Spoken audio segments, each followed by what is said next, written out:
Ahem, work-related communications coming through. Ruth, it's about the contract with A company. You know, the one you were responsible for managing? They pulled out and the contract got aborted. It got what? Why would they do that? Don't tell me you're surprised. It's obviously because you're incompetent. That was such an important contract to this company. I mean, really. Talk about the mother of all screw-ups. How do you plan on taking responsibility? Kimberly, I'm really sorry, but I need to make this clear. I was in charge of that project and responsible for all communications between our company and that client. There hasn't even been so much as a hint of a problem until now. Why would they pull out all of a sudden? Listen, Ruth. I've been holding back so as not to upset you. But shall I just come out with it? Not to upset me? What is this, kindergarten? How can I understand the situation if you don't tell me? Anyway, something doesn't quite sit right with me. Why didn't they contact me about the cancellation of the contract? Why you, when you never had anything to do with that project to begin with? Oh, I give up. You're just too dim-witted. That's why there's no hope for you at this company. Excuse me? If you don't even take the time to consider what a client might be thinking, or what kinds of things they might expect from us as a company, or what kind of alterations they might like to see made, how do you expect to get anywhere in this business? This is probably why you're suffering from that strange illness of yours. Strange illness? What was it again? Appendicitis? Ulcerative colitis. Oh yeah, that's the one. Listen, Ruth, when you become an adult and enter society, you have a responsibility to properly look after and manage your own health. My illness has nothing to do with whether or not I'm looking after myself properly. It's genetic. Besides, don't change the subject. What does my illness have to do with the cancellation of this contract? I'd appreciate if you kept your comments about my health to yourself, given it's got absolutely nothing to do with you. Because you're defective. What? The client said they had to abort the contract because they didn't feel comfortable doing business with someone who they felt could collapse at any moment. You have to admit, it's too risky from a client's perspective to be engaged in negotiations with someone so sickly and diseased. If that's true, why would their first move be to pull the plug on the project entirely instead of requesting a change of personnel? You're saying the contract itself got cancelled, aren't you? Why couldn't someone like, say you for example, have just stepped in as a pinch hitter to save the project and ensure all of this time and resources that went into it thus far weren't a total waste? Why would I know? Do I look like a mind reader? All I know is that the client said they can't do business with us anymore. Why are you clinging to them so desperately now they're gone? It was all your fault. Maybe if you made some effort not to be so sickly, they wouldn't have left us in the first place. If my illness genuinely was the reason they backed down, then I can only apologize. Unfortunately, this isn't the kind of problem that goes away with a mere apology. Why don't you take a long, hard think about the damage you've done to this company? And take responsibility accordingly? Yes, understood. Not understood. What are you going to do? I want detailed suggestions, proposals, a plan of action. How do you intend to make up for this? I'll work to the best of my ability to undo my failure and bring the client back. Wrong answer. What you really need to do is have more awareness of your status as sickly, dead weight at our company. And accordingly keep your mouth shut, keep your head down, and work silently in the background where you can't cause any further problems. If that's too hard for you, I think you'd make for an excellent coffee girl. I take milk and 2 sugars. If even that's too difficult, I suggest you start sleeping with the right people, because you're doomed to a future of failure and disappointment if you rely solely on your ability to actually do the job. You're an incompetent fool, and everyone knows it. You're leaving my messages on read. How mature. Sulking, are we? This is exactly what I'm talking about. The moment things become a little inconvenient for you, you bury your head in the sand, even going as far as ignoring your direct superior. You really are beyond help. If I'm honest, I'd rather you just resigned.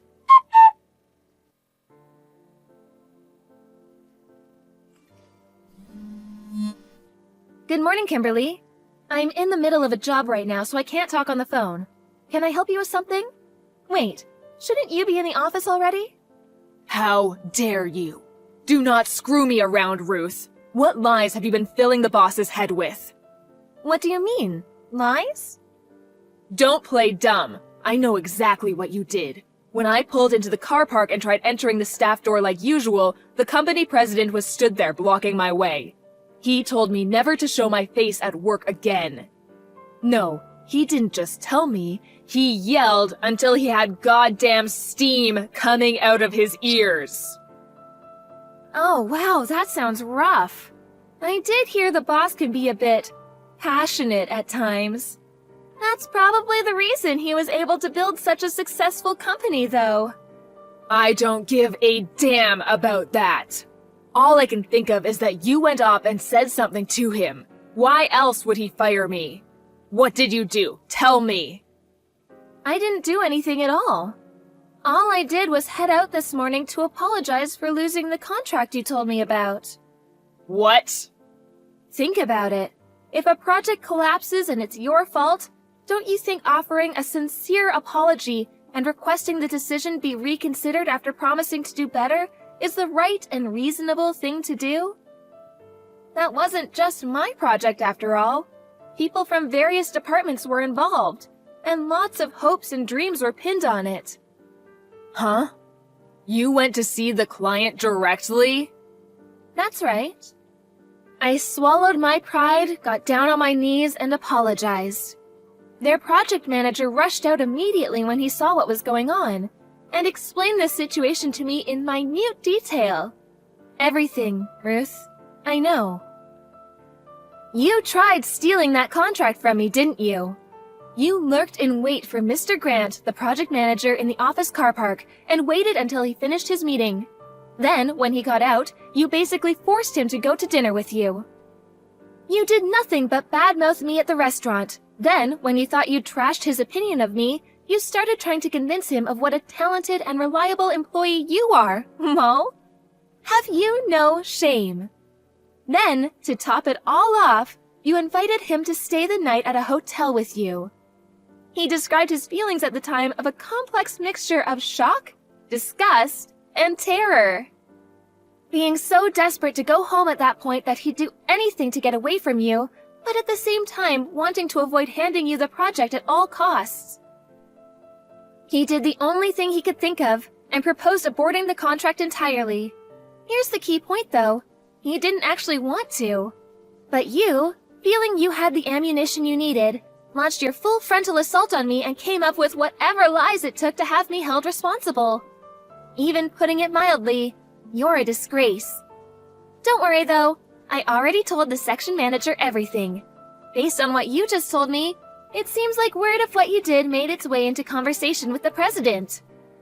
Why, you really shouldn't have done that. Mark my words, you won't get away with this. I'll make you regret it if it's the last thing I do. Prepare yourself, Ruth. There is a storm coming. Do what you like. Just make sure you don't do anything to cause any further trouble for the company. You might have been fired, but this company's done a lot for you, so I hope you've at least got the decency to spare them the nuance of your little revenge campaign.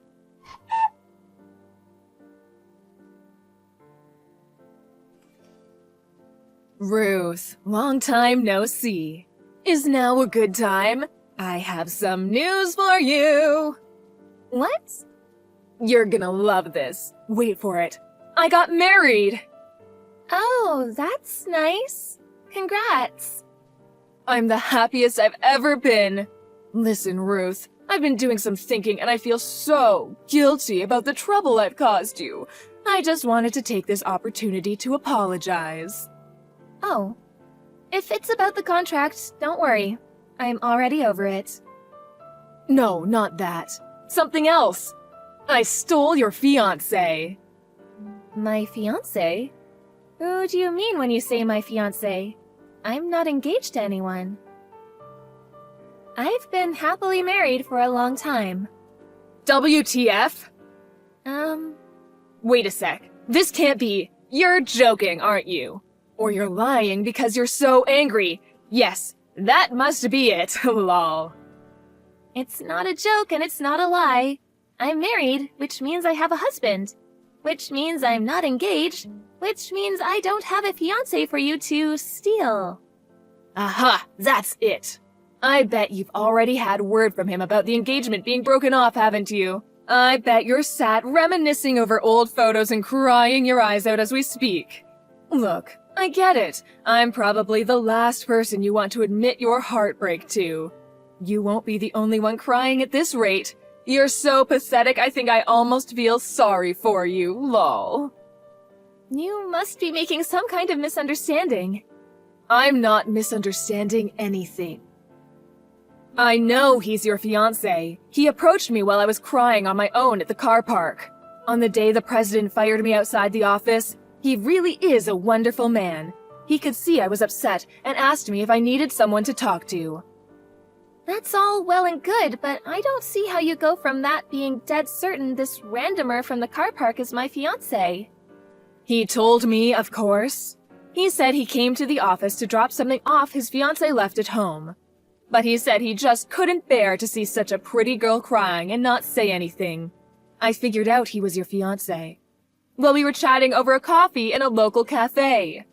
I'm sorry to say this, but he said he found me much more attractive than you, and that I gave him butterflies in his stomach of the kind he hadn't felt since he was a teenager. Things between us began moving really fast after that. We went to bed together that night, and before we knew it, we were discussing marriage. It was then I knew I'd found my soulmate. He sounds like a scammer. Huh? Yep, a marriage scammer. What? Don't be so ridiculous. A marriage scammer, what even is that? Make some sense, woman. We are soulmates. Are you jealous? Is that it? Kimberly, it seems like your desire to take revenge on me is clouding your better judgment and impairing your ability to think rationally. That's the most obvious marriage scam I've ever heard of. Did he ask you for money at any point while he wasn't whispering sweet nothings in your ear? Let me guess. Something like an advance payment on the wedding costs, which he empathetically promised he'd give you back later? Huh? How did you know? Yes, he did. But that's hardly unusual. Things are moving really fast between us, so he probably didn't have the funds to get the ball rolling at a moment's notice. This is just how whirlwind romances are. Oh, no. You'll never see that money again. I'm pretty familiar with this scam because I had a friend who very nearly fell for the same one a while back. Luckily, she realized what was going on and backed out at the last minute. You, however, such a shame. I'm actually embarrassed for you, Ruth.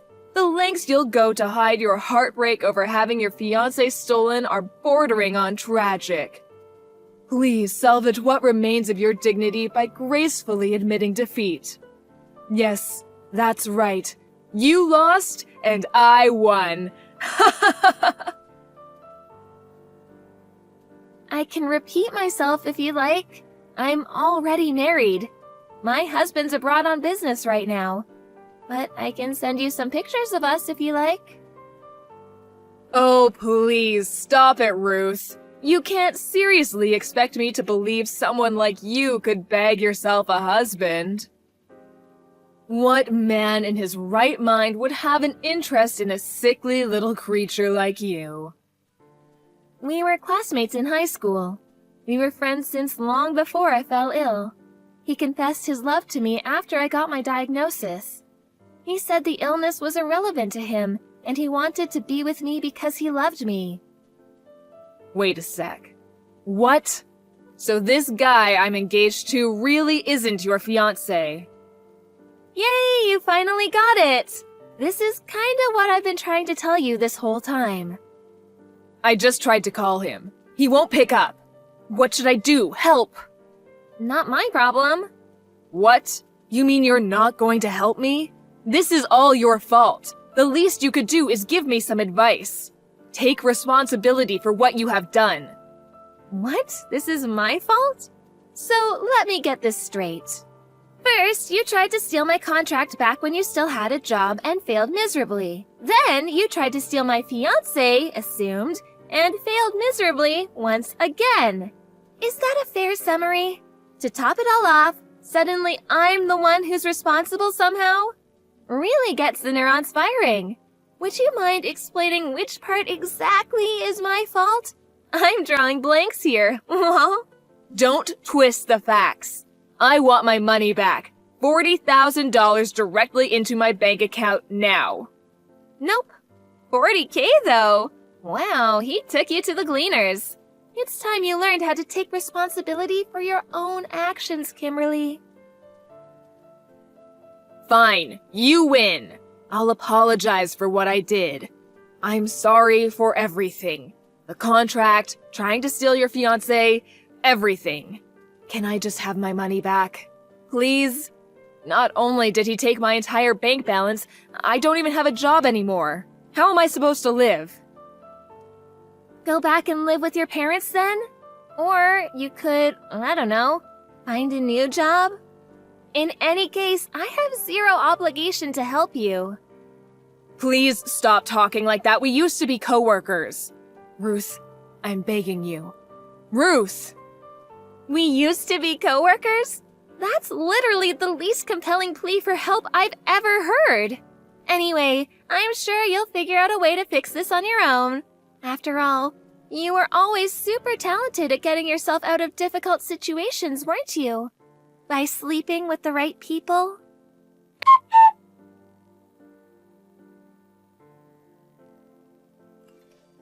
After that, Kimberly started showing up outside the company office every day, lurking behind cars until I clocked off, at which point she would jump out yelling expletives and harass me relentlessly.